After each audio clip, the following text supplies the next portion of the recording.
안녕하세요. 저는 자영업을 하고 있는 40대 초반의 여성 사연자입니다. 20대 시절 사고로 부모님을 잃고 그 후 고아가 되면서 혼자 어떻게든 살아보려고 아등바등 노력해왔네요. 덕분에 지금은 먹고 살기 걱정 없을 정도로 안정되어 있지만 그 세월의 고생이 적지는 않았습니다. 고생이 많았던 탓에 마흔이 다 되도록 결혼도 못하고 혼자 지내던 제가 얼마 전 한 남자를 만나 결혼을 하게 됐었어요. 마흔이 다 되어 만난 인연이었기에 무엇보다 소중하고 믿고 싶었는데 그랬던 남편에게 뒤통수를 맞고 지금도 머리가 얼얼할 지경이네요. 더 큰 피해를 볼 수 있을 상황에 다행히 큰 피해를 보지는 않았지만 저는 지금도 그 일이 쉽게 잊혀지지 않습니다. 저처럼 고아에 자기 사업을 꾸리던 남편은 겉보기에는 참 좋아 보이는 사람이었어요. 고아로 마음고생을 많이 해서 그런지 일도 열심히 하는 것 같았고 경제력도 있고 성품도 좋아 보이더라고요. 무엇보다 서로 비슷한 신세라 그런지 자연스럽게 끌리는 게 많았습니다. 혼자 살면서 어떻게든 버티느라 열심히 일할 수밖에 없었기에 저도 돈 걱정은 없었지만 그래서 그 나이 먹도록 외롭게 지내고 있었거든요. 그런 제게 먼저 다가와준 그 사람이 저는 무척 고마웠습니다. 결국 저희는 만난 지 반년 만에 결혼을 약속하게 됐고 결혼식도 없이 혼인신고만으로 가정을 꾸리게 됐습니다. 저도 늘 외롭고 가정을 꾸리고 싶었지만 제게는 결혼이 쉽지 않았습니다. 오래전 결혼 약속을 했던 사람이 있었지만 집안 반대로 결국 헤어졌거든요. 고아 주제에 결혼은 사치인지 마흔이 넘어가면서는 저도 결혼을 아주 포기하고 있었어요. 그런 참에 기적처럼 제 짝을 만났으니 제가 얼마나 행복했을까요? 저를 너무나 사랑한다는 남편 덕분에 저도 뒤늦게 가정을 꾸리며 행복한 미래를 떠올려 보게 됐습니다. 비슷한 점이 많은 우리 두 사람끼리 알콩달콩 잘 지낼 수 있겠다 생각했죠. 그래서 늦었지만 욕심부려 2세 생각도 해보고 저는 정말 더없이 행복한 결혼 생활을 하고 있었습니다. 그런데 결혼하고 얼마 안 되던 어느 날 남편이 보험 이야기를 꺼내더라고요. 당신 보험 하나도 없다 그랬었지? 왜 보험이 없었어? 아니 뭐 안보험은 하나 있는데 나머지는 들 생각을 못했지. 뭐 특히나 사망보험 같은 건 나한테 필요 없잖아. 나야 혼자 살던 사람인데 사망보험금 들어봤자 받을 사람도 없고 그러니까. 그건 그렇겠네. 사실 나도 그런 생각이었는데 당신 만나면서 생각이 달라지더라고. 혹시 내가 당신을 두고 무슨 일이라도 생기게 되면 어떻게 하나 싶어서 말이야. 나는 이상하게 가족들 수혜자로 사망보험 들어둔 친구들이 그렇게 부럽더라고. 그 사람들은 걱정할 가족이 있다는 소리잖아. 남편이나 저나 고아의 미혼이었기에 혼자 살다 혼자 떠나야 하던 입장이었던 탓에 사망보험이라는 건 생각도 해본 적이 없었습니다. 솔직히 말하면 암보험도 주변에서 자꾸들 권하니까 억지로 하나 들었던 거지 남편을 만나기 이전까지만 해도 저는 미래가 그리 기대되거나 걱정되는 사람이 아니었어요. 부모님이 하루아침에 돌아가신 뒤로는 늘 그렇게 인생에 미련이 없다고 생각하며 살아왔었죠. 저와 비슷했던 남편도 가정이 생겨서 그런지 보험에 관심을 가지더라고요. 그래서 남편은 나중에 태어날 아이 얘기를 하며 제게 보험 이야기를 해왔습니다. 물론 당연히 사고가 생기면 안 되지만 사람 일이라는 게 언제 어떻게 될지 모르는 거잖아. 그래서 나는 당신이랑 우리 아이 위해서 사망보험 하나 들어놓을까 싶어.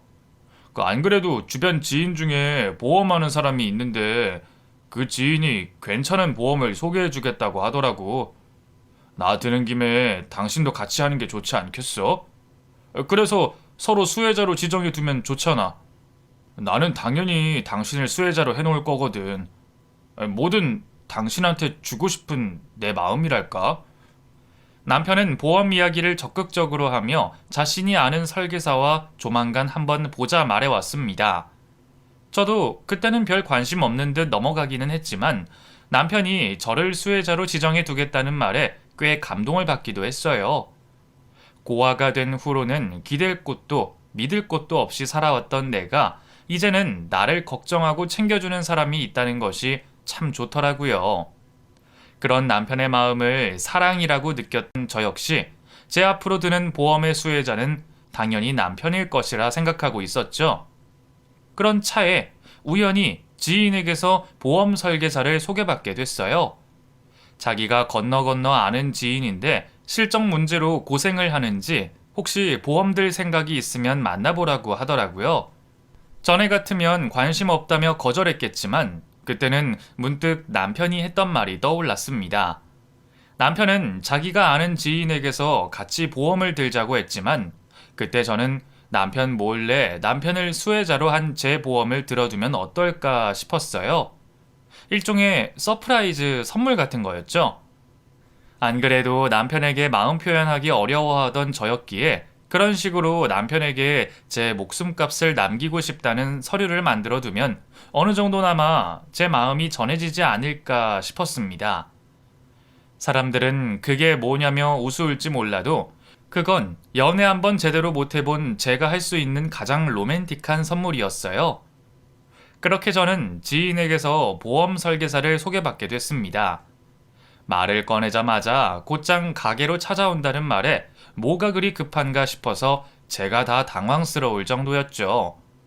그렇게 한창 보험에 대한 설명을 듣고 있는데 그 설계사가 건수를 하나라도 더 올리고 싶은지 제 남편에 대해 물어보더라고요. 근데 사장님께서도 보험 드셔야 한다고 그러지 않으셨어요? 이왕 하시는 거 사모님이랑 같이 하시면 참 좋을 텐데요. 지금 들어있는 건강보험은 어떤지 제가 다시 봐드릴 수도 있고요. 글쎄요, 저희 남편은 지금 바빠서 올 수가 없거든요. 그럼 우선 보험 조회부터 좀 해볼까요? 그 사장님 주민번호 알고 계시죠? 저 모르는데요.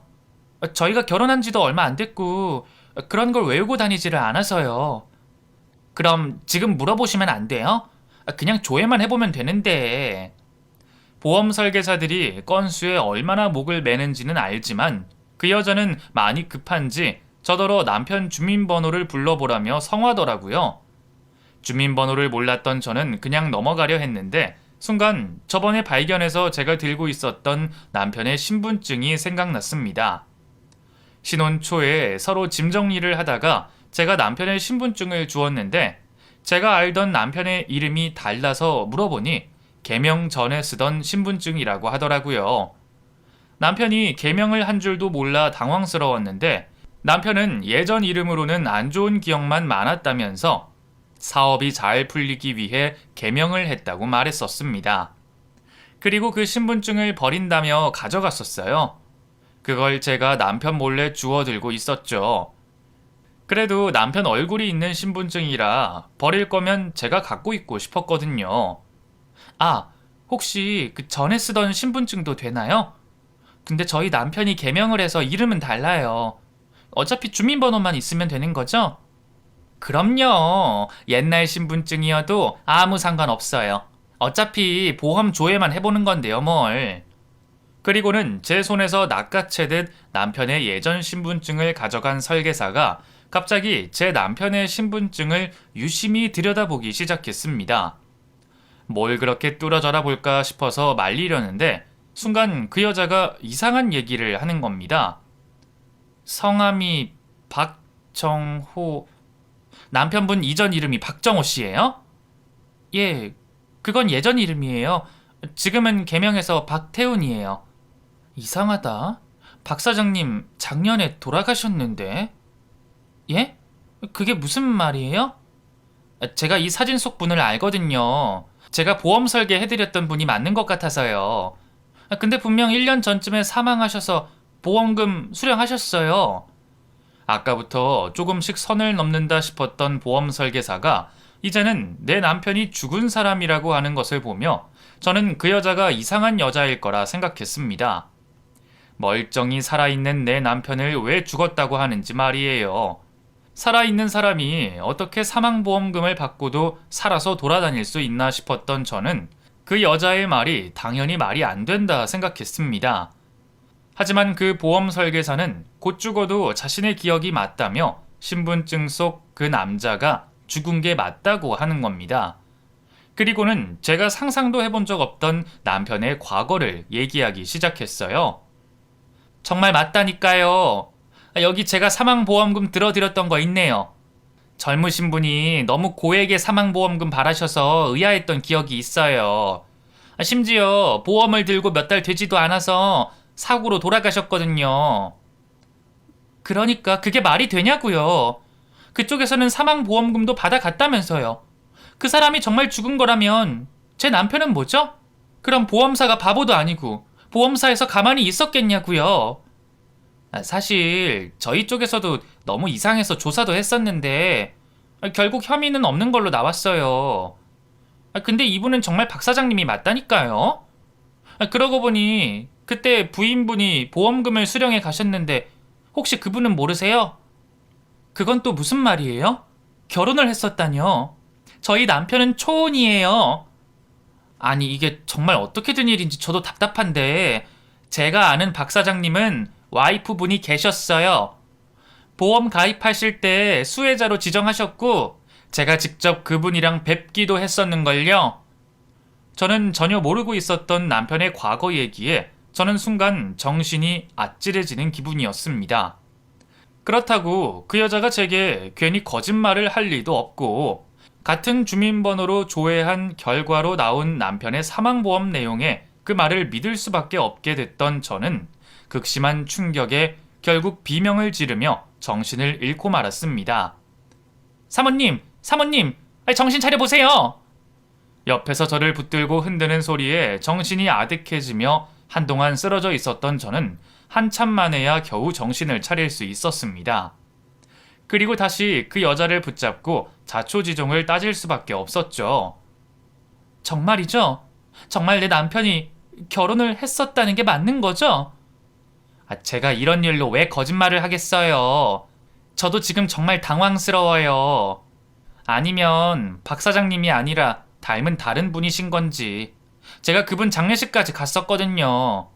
아니면 제가 박정호 씨 전처분 연락처 드릴 테니까 그 부인분이랑 한번 만나라도 보세요. 아무튼 저는 더 해드릴 말이 없네요.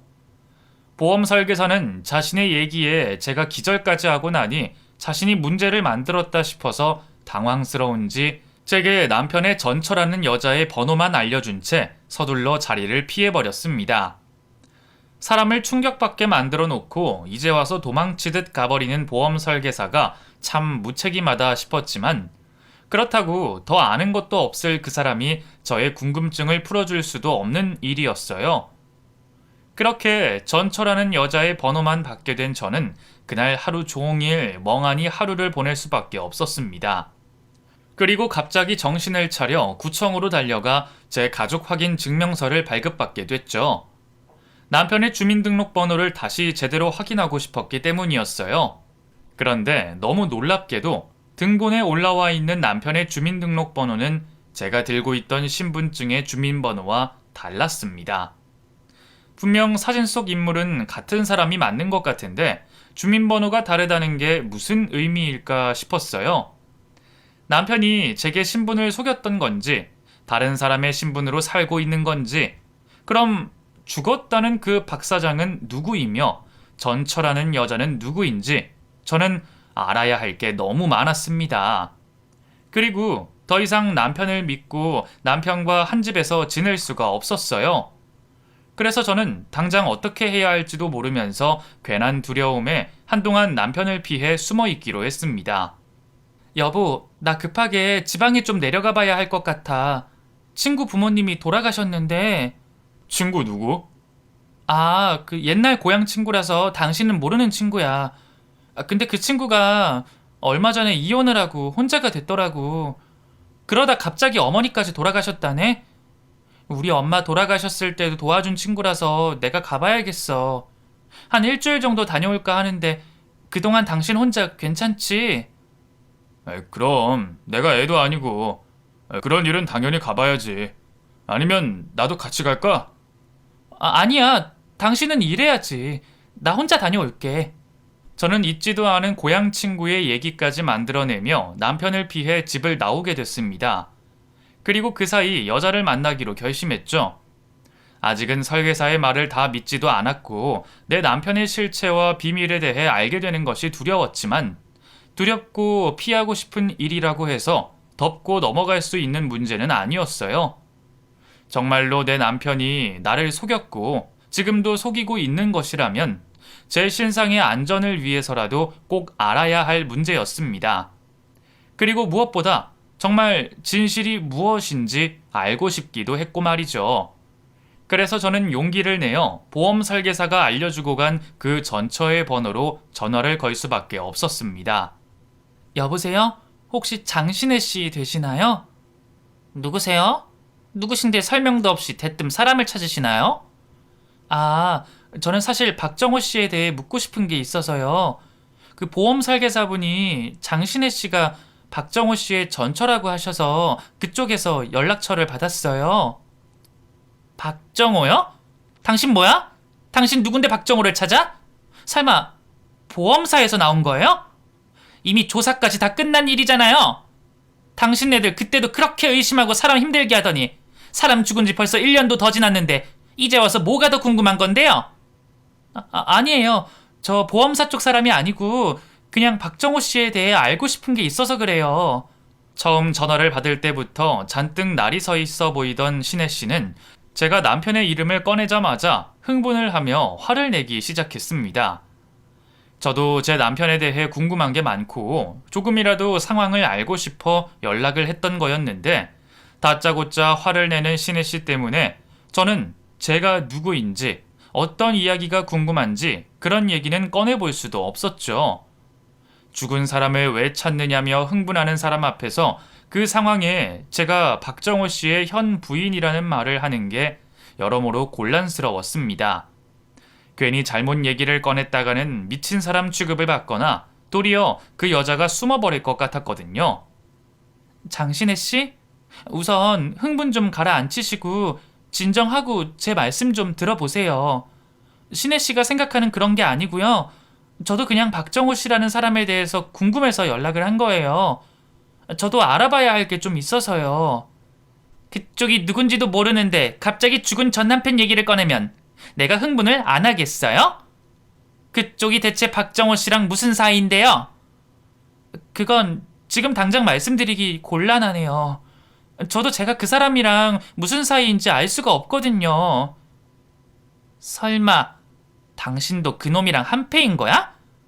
아니, 그걸 다 떠나서 그놈 지금 대체 어딨어요? 이 전화 설마 그놈이 시킨 거예요? 예? 전화를 시켰냐뇨? 아까는 박정호 씨가 죽었다고 죽은 사람을 왜 찾냐고 그러시더니 지금은 또 박정호 씨가 시켰냐고 하시네요? 혹시 장신혜 씨도 박정호 씨가 살아있는 걸 아시는 거예요? 저는 남편이 살아있다는 걸 알고 있는 신혜 씨의 반응에 놀랄 수밖에 없었습니다. 제 남편이 죽어서 그 사망보험금을 수령해간 사람이 다름 아닌 전처 장신혜 씨였기에 저는 처음부터 전처를 의심하고 있었어요. 남편과 전처가 서로 짜고 치고 있을 거라 생각하기도 했거든요. 하지만 계속 그렇게 생각하기에는 전처의 날선 반응이 너무 이상했습니다. 제가 박정호라는 사람과 무슨 사이인지 그 사람과 한패인지 의심하며 저를 두려워하고 있는 것처럼 느껴졌거든요. 정말 두 사람이 공범이고 지금까지 연락을 주고받으며 한통속으로 저를 속이고 있었다면 제가 누군지 알고 있었겠죠. 하지만 그 여자는 정말 저의 존재에 대해 알지 못하는 눈치였습니다. 저는 제 예상과는 사뭇 다른 신혜 씨의 반응에 의아함을 가질 수밖에 없었고 그래서 더더욱 그 여자와 대화를 해봐야겠다고 생각했어요. 하지만 괜히 잘못 얘기를 했다가는 대화도 나누지 못하고 연락이 끊겨버릴까 걱정됐던 저는 우선 만나자고 얘기를 꺼냈습니다. 저기 신혜 씨, 저 나쁜 사람 아니에요. 그 박정호 씨랑 한패도 아니고요. 혹시 박정호 씨한테 피해를 당하신 건가요? 누군지도 모르는 사람한테 긴 얘기를 할 수는 없지만 우리가 좋게 끝난 관계는 아니죠. 그러면 어쩌면 우리가 서로 도움을 줄 수도 있을 것 같은데요. 저도 지금 당장 설명을 할 수는 없지만 비슷한 상황이에요. 그 박정호라는 사람의 진실에 대해서 꼭 알고 싶은 거지, 장신혜 씨한테 피해를 주거나 보험금에 대해서 궁금한 게 아니거든요. 그러니까 저를 꼭 만나서 얘기를 좀 해주세요. 그쪽에 피해 안 가게 하겠다고 약속 드릴게요. 신혜 씨는 뭐가 그리 걱정인지 저를 만나는 걸 계속 꺼려했지만 결국 끈질긴 저의 설득으로 저를 만나주기로 했습니다. 그리고 저희는 며칠 뒤 아무도 모를 만한 조용한 장소에서 단둘이 만나기로 했죠. 그런 걸 보면 그때의 저만큼이나 신혜 씨도 무언가 불안하고 걱정스러웠던 건 진실이었던 것 같았어요. 그런 조심스러운 신혜 씨의 행동이 오히려 제게는 비슷한 처지에 처한 듯 동질감이 들었고, 그래서 더욱 신혜 씨를 믿고 그 자리에 나갈 수 있었던 것 같습니다. 신혜 씨 역시 제 전화를 받고 나서 혼자 생각을 많이 했던 듯 했어요. 그리고 고민 끝에 제가 누구였을지 혼자 정리를 끝낸 것 같더라고요. 제가 지금 현재 박정호와 함께하고 있는 여자라는 걸 말이죠. 혜윤 씨라고 했죠? 처음에 혜윤 씨 전화 받고 화내서 미안해요. 그때는 나도 너무 놀라고 경황이 없어서 너무 날선 반응을 보였던 것 같아요. 하지만 제 사정을 알게 되면 그때는 저를 이해할 수 있을 거예요. 사실 저 혜윤 씨가 누군지 알 것 같아요. 박정호가 결혼을 한 건가요? 그게 혜윤 씨인 거고요. 예, 맞아요. 저는 지금 박정호 씨와 혼인 관계예요. 알게 된 건 1년 전이고 결혼한 지는 그리 오래되지 않았고요. 그럼 그놈이 도망가고 거의 곧바로였겠네요. 제가 그놈을 찾아다닌 게 1년이 다 되어 가거든요.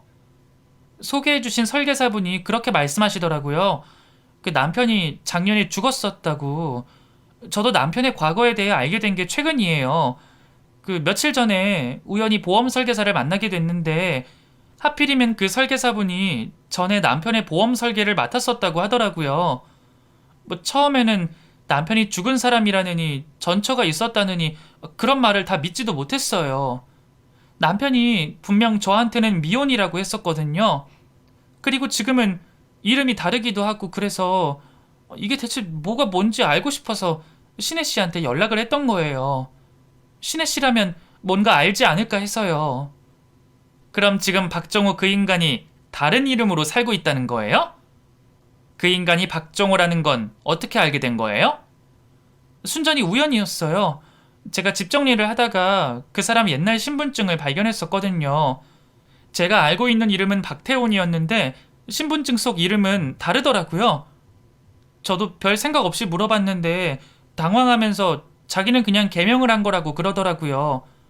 사업이 잘 안 풀려서 그랬다나 뭐라나.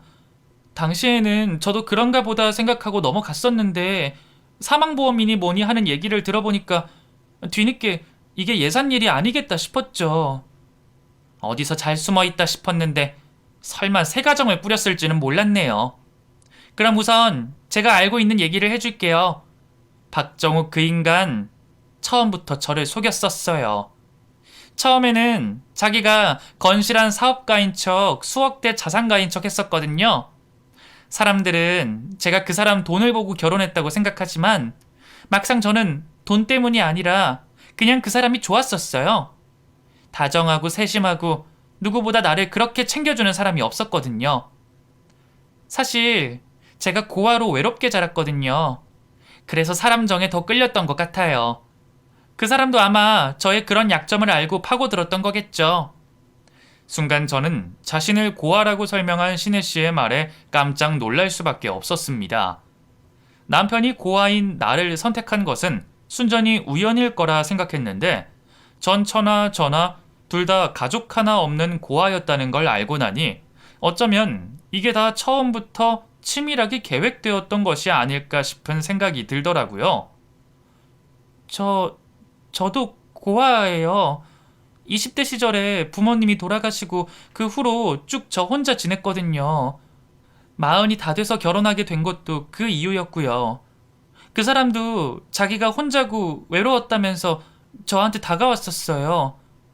아마 나한테처럼 혜윤 씨한테 접근한 것도 이유가 있었나 보네요.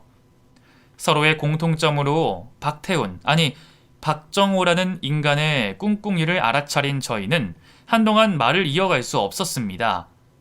그때 저희 두 사람이 떠올린 생각은 아마 비슷한 생각들이었겠죠. 어떻게 한 사람에게 두 명이나 피해를 당할 수 있는 건지, 신혜 씨의 상황이 제 미래가 됐을 거라 생각하니 정말 아찔한 기분이었습니다. 그래서인지 신혜 씨 역시 제게 자신이 겪었던 일들을 가감없이 설명해 주기 시작했어요. 처음 박정호를 만났던 날부터 결혼을 하고 이어진 두 사람의 결혼 생활과 보험 사기에 가담할 수밖에 없었던 이유까지 전부 말이죠. 저도 처음에는 그 인간이 정말 건실한 사람인 줄 알았어요. 돈 쓰고 다니는 씀씀이도 워낙 컸고 좋은 신혼집에 비싼 외제차에 누가 봐도 돈이 없는 사람 같아 보이지는 않았거든요. 그런데 나중에 알고 보니 그게 전부 빚이고 남의 돈이었더라고요. 애초에 제대로 사업을 꾸리고 있는 사람도 아니었고 그냥 사기꾼의 논팽이일 뿐이었어요. 신혼 초에는 비싼 선물에 생활비까지 턱턱 안기더니 언젠가부터 갑자기 사업이 어려워졌다면서 저한테 조금씩 도움을 구하더라고요. 사업이야 잘 되다가도 안 되기도 하니까 처음에는 저도 그놈 말을 믿었었죠. 저에게 했던 것처럼 자신을 사업가라 소개했던 남편은 결혼 생활이 지속되면서 신혜 씨에게 점점 금전적인 도움을 구하기 시작했다고 했습니다. 처음에는 몇십만 원, 몇백만 원 정도였던 금액이 언젠가부터 점점 커지더니 어느새 사업 자금을 핑계로 신혜 씨 앞으로 대출까지 받게 했었다고 하더라고요. 지금 생각하면 제가 정말 바보였어요. 대체 무슨 사업을 하는 건지 제대로 알아볼 생각도 안 하고 돈이 필요하다는 남편 말만 듣고 대출까지 받았었잖아요. 아무리 부부관계라고 해도 그런 건 잘 알아봐야 하는 건데 그땐 저도 정말 왜 그랬는지 모르겠네요. 그게 어떻게 신혜 씨 탓이겠어요. 다 속인 놈 탓이지. 나한테는 아직 일어나지 않았을 뿐이지 나라고 해도 별반 다를 건 없었을 거예요. 그래도 참 후회가 되네요.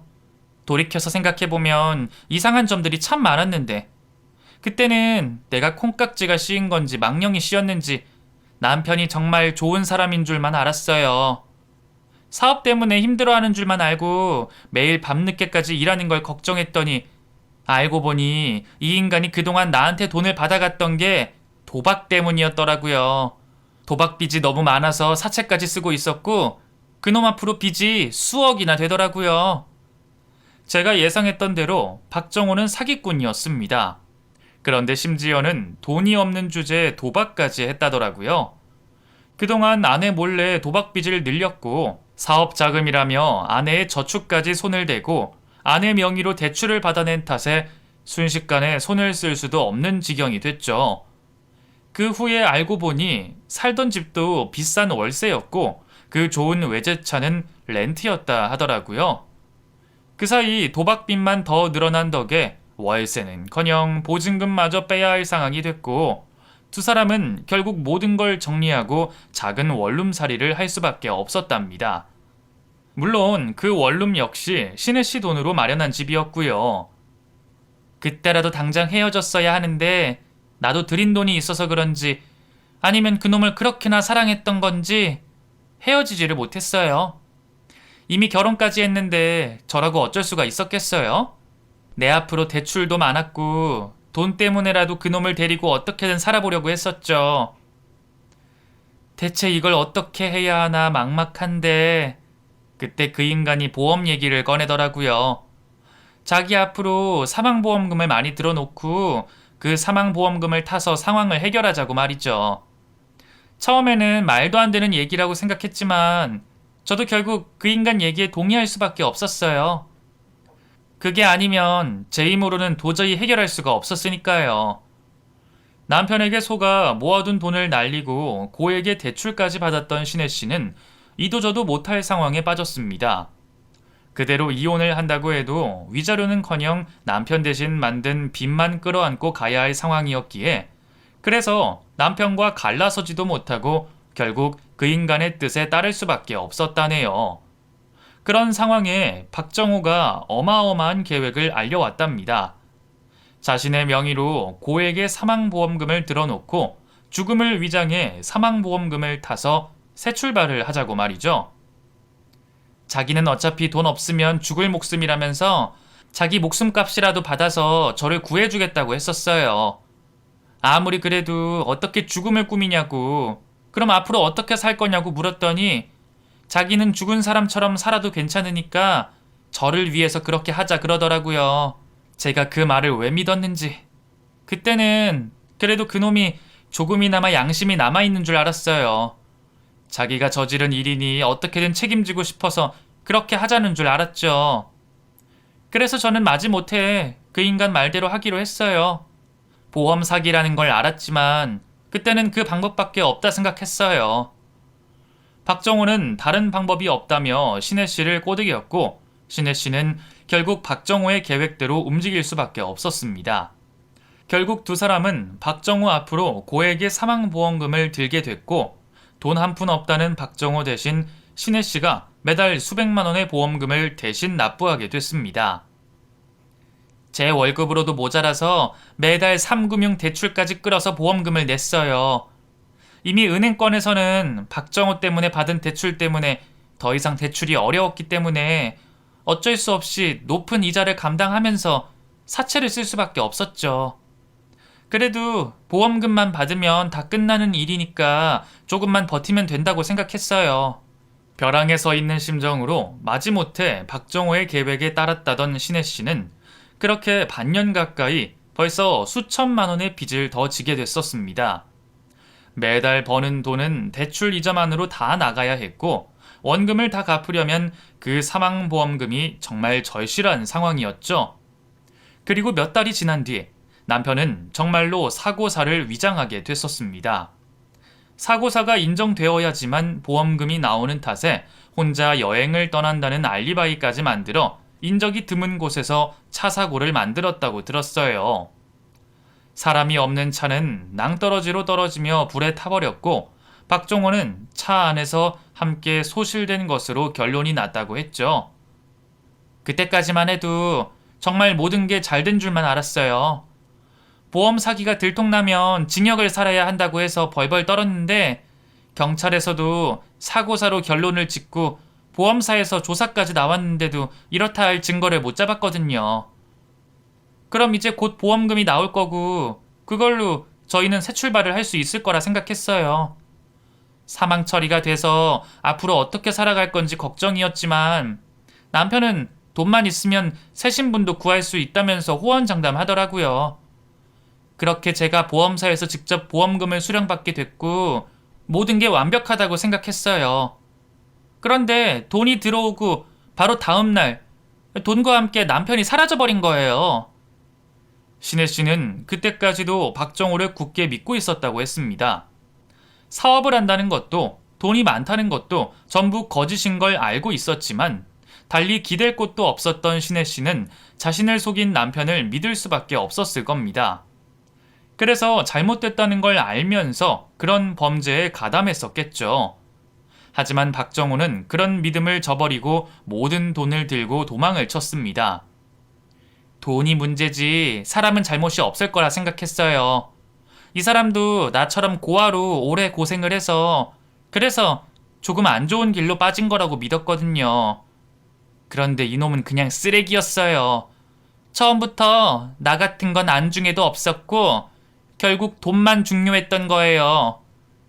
보험 사기에 가담한 신혜 씨가 자기를 신고할 수도 없다는 걸 알고 있었던 박정호는 사망보험금을 들고 잠적을 했고 그 후로 신혜 씨 역시 박정호를 찾으러 돌아다녔지만 어디에서도 박정호의 흔적을 찾을 수가 없었습니다. 그리고 그동안 몰랐던 박정호의 비밀을 알게 됐죠. 알고 보니까 박정호라는 이름도 진짜 자기 이름이 아니었어요. 그게 무슨 말이에요? 박태훈이 박정호가 아니라고요? 그럼 박정호는 누군데요? 제가 그놈을 찾겠다고 뒤지고 다니면서 그놈 동생을 찾아냈어요. 시골 산속에 있는 정신병원에 치료 중인데 그 사람이 박정호라더라고요. 알고 보니 신혜 씨가 알고 있던 그 박정호도 진짜 자기 그 사람의 이름이 아니었습니다. 그놈은 벌써 사기 전과의 신용불량자가 된 신세라 자기 명의를 쓸 수 없었고 그 대신 사회생활을 전혀 할 수 없는 정신병원에 갇힌 자기 동생 이름으로 살았던 거였죠. 결국 박정호의 진짜 이름은 박정민이었고 제가 알고 있던 박태호는 박정민이 개명을 한 것이었습니다. 자신의 동생인 박정호로 살던 박정민이 동생 명의로 사망신고를 하면서 더 이상 그 명의를 쓸 수 없게 되자 다시 자신의 명의로 개명을 하고 동생 앞으로 나온 사망보험금으로 새 인생을 살고 있었던 겁니다. 거의 죽은 사람이라 다름없는 산속 정신병원에 갇혀 살던 동생이었기에 입원 기록도 제대로 없거나 생존 반응이 전혀 없어서 경찰에서도 그런 사실을 몰랐던 듯 했어요. 그리고 박태호는 그걸 다 알고 이런 일을 벌였을 거고요. 내 남편이 사실은 개명하기 전에 말 못할 과거가 있었고 어마어마한 사기꾼이었다는 것도 놀라운데 그 이름조차도 자신의 것이 아니었다는 것이 더 큰 충격이었습니다. 그때까지만 해도 남편이 왜 내게 보험 얘기를 꺼냈을까 싶었던 저는 그제서야 그 인간의 큰 그림을 이해할 수 있었습니다. 동생 명의로 죽음까지 조작하며 보험금을 얻어낸 인간이 제 앞으로까지 보험을 들려 한 것을 보면 아마 남편은 저를 가만히 두지 않을 생각이었을 겁니다. 사실 그 인간이 저한테도 보험을 들게 하려고 했거든요. 앞으로 임신도 하고 가정이 생기면 그런 게 필요하다고 하길래 다른 꿍꿍이가 있는 줄도 모르고 저는 남편을 기쁘게 해주고 싶어서 제가 혼자 몰래 보험을 알아보고 다니다가 그 보험 설계사를 만나게 된 거예요. 근데 만약 그때 그 보험사를 만나지 않고 신혜 씨를 몰랐다면 제가 어떻게 됐을지 뻔하네요. 그 인간 정말 인간이 아니네요. 그래도 더 늦기 전에 알게 돼서 정말 다행이네요. 어쩌면 우리가 이렇게 만나게 된 게 운명일지 몰라요. 나도 그 인간을 얼마나 찾고 싶었는데요. 저희가 만난 것은 기막힌 우연이었고 운명이었습니다. 어떻게 비슷한 사정인 우리 두 사람이 이렇게 만날 수 있었을까요? 저희 둘 다 고아였기에 달리 의지할 곳이 없었고 부모는커녕 형제 자매도 없어서 도움을 구할 곳이 딱히 없었어요. 저 역시도 남편의 실체를 알게 됐다고 해서 나 혼자 무슨 일을 어떻게 할 수 있을지 모르겠더라고요.